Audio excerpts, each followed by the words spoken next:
Welcome to Idea TV News at 9. I am Cynthia Basi. We begin with the headlines. Copyright Commission extend compliance checks to Abuja markets and schools. PALMPAY conducts Nigeria's first live transaction on new national payment stack. South Sudan seeks $2.5 billion in new oil-backed loans. And PAYSTACK suspends co-founder EZRA OLUBI over sexual misconduct allegation. And away from Africa, U.S. government shutdown leaves deep economic impact. In health, Africa CDC applauds Nigeria's ongoing health sector reforms. And in business, Tunisia's trade deficit rises to $6.3 billion by October 2025. In sports, Japan defeats Ghana 2-0 in World Cup friendly. And now the news in full. The Nigerian Copyright Commission has carried out a fresh round of copyright compliance checks across major bookshops and selected schools in Abuja as part of efforts to curb the circulation of pirated educational materials. Enforcement teams inspected book outlets in Area 10 and Lube and also visited Government Secondary School Gariki to reinforce the need for proper sourcing of books and adherence to national copyright laws. The Director General of the Commission, Dr. John Asen, represented by the Director of Public Affairs, Mrs. Ijeoma Ekpunike, said the exercise aims to ensure that booksellers and school administrators procure only authorized copies from recognized publishers. She noted that while many stakeholders now understand the implications of piracy, some continue to rely on cheaper, illegal channels, thereby harming creators and undermining the economy. The Commission also raised concerns about pirates gaining access to schools and selling unauthorized books directly to students through school channels. Officials warned that subsequent visits will involve stricter enforcement, urging principals and booksellers to work only with verified publishing representatives. Bookshop owners welcomed the checks, saying continued sensitization will help reduce the growing demand for cheaper pirated materials. Moving on, PALMPAY has completed Nigeria's first live transaction on the national payment stack, marking a significant step forward in the country's digital payment transformation. The milestone transaction, carried out at 11:56 a.m. on Friday, the 7th of November this year in collaboration with Wema Bank, signals the beginning of a faster, more secure and fully interoperable payment era under the Nigerian Interbank Settlement Systems Upgrade infrastructure. The National Payment Stack introduces real-time settlement, advanced security features such as digital signatures and multi-factor authentication, and aligns Nigeria with global ISO 20022 messaging standards. According to the Managing Director of NIBSS, Premier Oiwo, the development demonstrates a shared commitment to building a safer and more efficient financial ecosystem and positions Nigeria as a regional leader in cross-border financial innovation.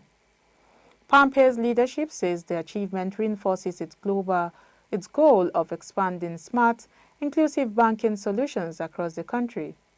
With its growing recognition as a leading fintech brand, the platform says it remains focused on supporting the central bank's wider vision of a connected digital economy while driving financial access for individuals and businesses across Africa. In another news, South Sudan has asked China and India for $2.5 billion in new oil-backed loans, seeking $1 billion from India's ONGC Videsh and $1.5 billion from China National Petroleum Corporation. The government plans to repay the loans with future crude oil shipments over a period of 54 months. Officials say the fresh financing is needed to support government spending. This request adds to South Sudan's already heavy oil-secured debt, which exceeded $2.2 billion before this move. The International Monetary Fund and the United Nations warned that continued borrowing against crude undermines the country's debt sustainability, with total public debt estimated at $3.7 billion by the end of last year. Pressure from creditors is also mounting, including a London court ruling ordering South Sudan to pay $657 million to Afreximbank after a default, while companies such as BB Energy and Vitol pursue legal action for undelivered crude. Analysts said the crisis stems largely from governance failures, including the government's failure to implement key provisions of the 2013 Petroleum Act, such as creating a stabilization account and future generations fund. With oil revenues providing more than 90% of public income and production falling to about 72,000 barrels per day last year, experts warned that Juba risks a deeper financial breakdown without major reforms. The Sod Institute recommends a halt to oil-backed loans, the establishment of a public debt registry, and full enforcement of petroleum laws. Moving ahead, PAYSTACK, the Nigerian financial technology company owned by Stripe, has suspended its co-founder and chief technology officer, EZRA OLUBI, following an allegation of sexual misconduct involving a subordinate. The development came after personal accusation against him resurfaced online, prompting widespread public attention. The situation intensified when several old posts published by Mr. OLUBI between 2009 and 2013 resurfaced on social media, containing inappropriate and sexually suggestive comments about colleagues and minors. In response, the company confirmed that it has opened a formal investigation and said Mr. OLUBI has been removed from all duties while the probe is underway.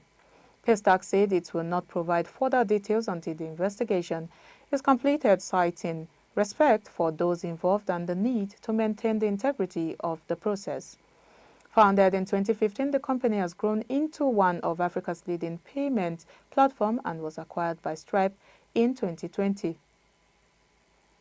We'll go on a quick break now. The news continues when we return. Centuries ago, giving began as a simple act of kindness, people helping one another to build, to heal, and to grow. Today, that same spirit continues, evolving into philanthropy that listens, learns, and leads with love. Through Idea Foundations of Interest, Idea TV celebrates global foundations making real impact with Africa, not just for Africa. This first edition features the Mastercard Foundation, the Gates Foundation, and Welcome Trust. Three extraordinary organizations united by a shared belief that Africa's greatest strength lies in her people, her youth, and her innovators. At Idea TV, we bridge the gap between global giving and local voices, challenging misinformation, amplifying impact, and telling the stories that inspire others to give. Join the movement. Download the full feature on our website www.ideatv.live or follow us across the different social media platforms to get involved. The truth is, every great transformation begins with an idea, and every idea deserves to be seen, heard, and celebrated. Good to know you're still there. If you're just joining, this is Idea TV News at 9. Now the rest of the news. Away from Africa, the United States has ended the longest government shutdown in its history, but analysts say the economic consequences will linger. The Congressional Budget Office estimates that at least $11 billion in real gross domestic product has been permanently lost, reflecting weeks of halted services and stalled federal operations. Economists warn that the disruption has also created significant data gaps. Key indicators such as October's employment and inflation figures will not be published, leaving policymakers without essential tools. Guy Berger, an economist, says the country will be flying with a blurry windshield a little longer, as the absence of real-time data makes it harder to judge the economy's direction.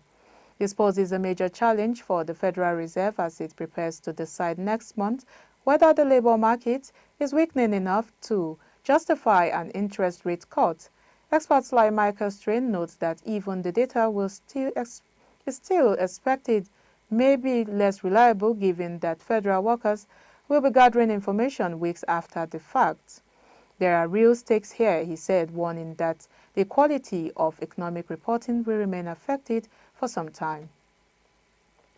Now in health news, the Director General of the Africa Centers for Disease Control and Prevention, Dr. Jean Kaseya, has praised Nigeria's progress in health financing and system reforms. Speaking on the second day of the 2025 Joint Annual Review of the Health Sector in Abuja, he described Nigeria as a model for the continent in reducing inefficiencies, strengthening domestic resource mobilization, and advancing digital transformation across the health system. Dr. Kaseya said Nigeria's evidence-based reforms, including digital payroll systems, the sector-wide approach, and greater private sector involvement, offer lessons for other African nations seeking to cut out-of-pocket spending and reduce dependence on donor aid. He noted that many countries still spend up to 75% out of pocket and rely heavily on official development assistance, urging national health insurance schemes as a more sustainable solution. He also commended Nigeria's partnerships with local industry, highlighting efforts to expand local manufacturing of essential health commodities.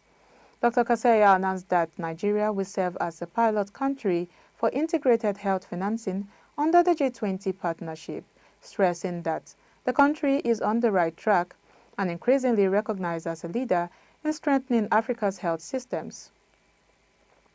Moving on to business news, Tunisia's trade deficit widened to $18.43 billion, equivalent to $6.3 billion by the end of October 2025. This is up from $15.71 billion recorded during the same period last year, according to new figures released by the National Institute of Statistics on 12th of November. The gap reflects the country's continued struggle to balance strong import growth with only modest gains in exports.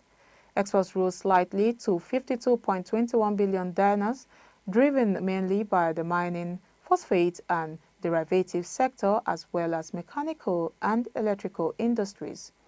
However, the overall boost was limited by declines in the energy and agri-food sectors, particularly a drop in olive oil sales. Imports, meanwhile, climbed to $70.65 billion, a 4.9% increase as demand grew for equipment goods, raw materials, and consumer products. The European Union remained Tunisia's largest trading partner, taking in more than 70% of its exports. Sales to Germany, France, and the Netherlands increased, while exports to Italy and Spain fell. On the import side, the European Union accounted for over 3% of Tunisia's total, alongside rising inflows from China and Turkey, and reduced purchases from Russia and India. And now lastly, in sport news, Japan secured a 2-0 victory over Ghana in a World Cup warm-up friendly on Friday at Toyota Stadium in Toyota City, Aichi Prefecture. Takumi Minamino and Ritsu Duan scored either side of halftime, giving the host a morale-boosting win ahead of next year's tournament. The result follows Japan's historic friendly win over Brazil last month. Ghana, playing their first match since qualifying for the United States, Canada, and Mexico World Cup, suffered injuries to midfielders Abu Francis and Antoine Semenyo, both leaving the field early in the second half. Japan, missing Kara Mitoma through injury, continued to impress with Kaishu Sano setting up Minamino for the opening goal in the 16th minute and Duan doubling the lead before the hour mark. Japan will face Bolivia in Tokyo on Tuesday as they continue World Cup preparations, while Ghana are scheduled to play South Korea in Seoul. Goalkeeper Tamoki Hayakawa started for Japan in place of the injured Zion Suzuki, and Liverpool's Wataru Endo returned to the bench after recovering from injury. And that's all we have for you on Idea TV News at 9, but before we go, here is a recap of the headlines. We brought you news that Copyright Commission extends compliance checks to Abuja markets and schools. And PALMPAY conducts Nigeria's first live transaction on new national payment stack. South Sudan seeks $2.5 billion in new oil-backed loans. And PAYSTACK suspends co-founder EZRA OLUBI over sexual misconduct allegation. Away from Africa, U.S. government shutdown leaves deep economic impacts. In health, Africa CDC applauds Nigeria's ongoing health sector reforms. And in business, Tunisia's trade deficit rises to $6.3 billion by October 2025. And lastly, in sport, Japan defeats Ghana 2-0 in World Cup friendly. Now do not forget to follow us across all our social media platforms at Idea Television. I am Cynthia Basi. Thank you for your time.